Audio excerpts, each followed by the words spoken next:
And welcome back. The Summit League soccer tournament starts tomorrow in Brookings. And as regular season champs again this year, the Jacks will host next year as well.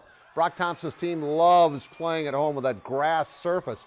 So it's going to be a really big advantage. Plus they got those great fans. But still, only the winner of the postseason tournament Saturday will advance to the NCAA tournament.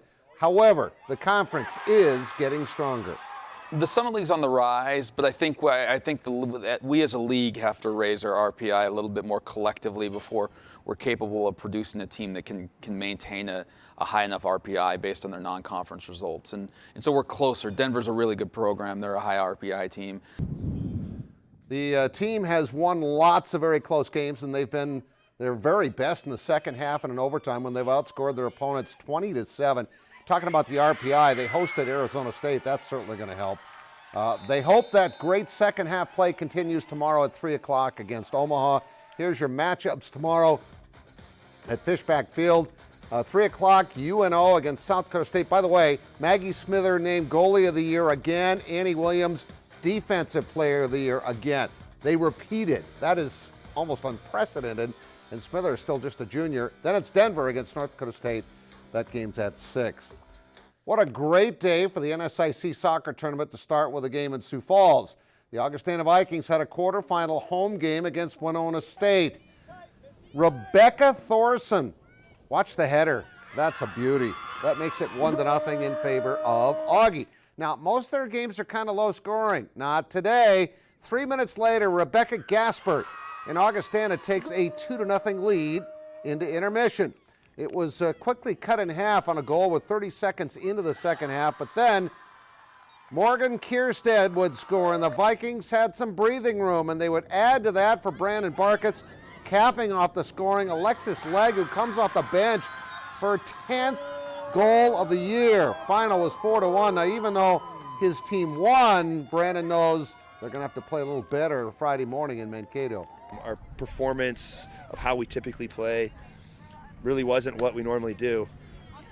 But then with that said, we're not a high-scoring team, and then we just scored 4 goals. So I guess today was opposite day, right? Of the day of Halloween or whatever. So it was weird day, man. Weird day. That's really all I can say. Well, he'll take more weird days in this tournament if they win. They won today 4-1. And keep in mind, like Brandon said, they don't usually score a lot of goals. They did today, Legg with her 10th. They play Mankato on Friday morning at 11 o'clock. Some more scores for you. Midland beat Stewart 1-0. In women's hoops, Mount Marty 65-57. Ali Kucha had 14 points. The men, however, lost to Waldorf. Jonah Larson had 22 points on a losing cause. Dakota Wesleyan and Jamestown were winners in volleyball. Also, last night, didn't get these scores on. State won 3-2 over North Dakota, and Denver, a very late game, beat South Dakota 3-2. And now here's Nicole Griffith with your Core Orthopedics Plays of the Week. Huron's Jet McGurr makes everybody miss and goes 71 yards for the score. The Huron Tigers upset the Harrisburg Tigers 20-6 in the quarterfinals.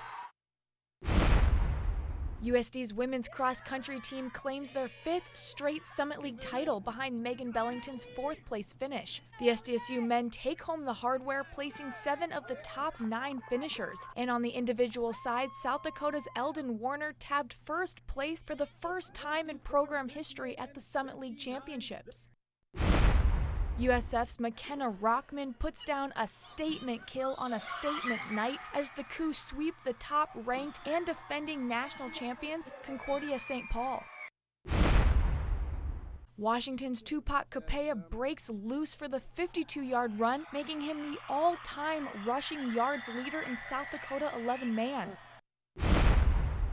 Rapid City native and Colts kicker Adam Vinatieri makes history as the league's all-time leading scorer. The 45-year-old has 2,550 career points, surpassing Morton Anderson's previous record of 2,544. Those are your Core Orthopedics Plays of the Week.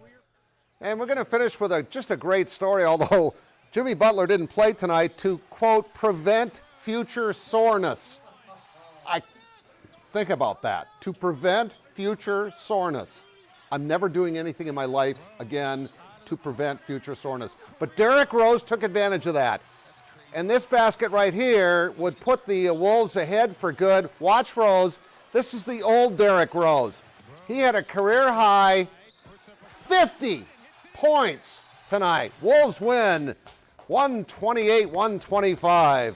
And I hope Jimmy Butler's feeling fresh tomorrow. We'll be right back.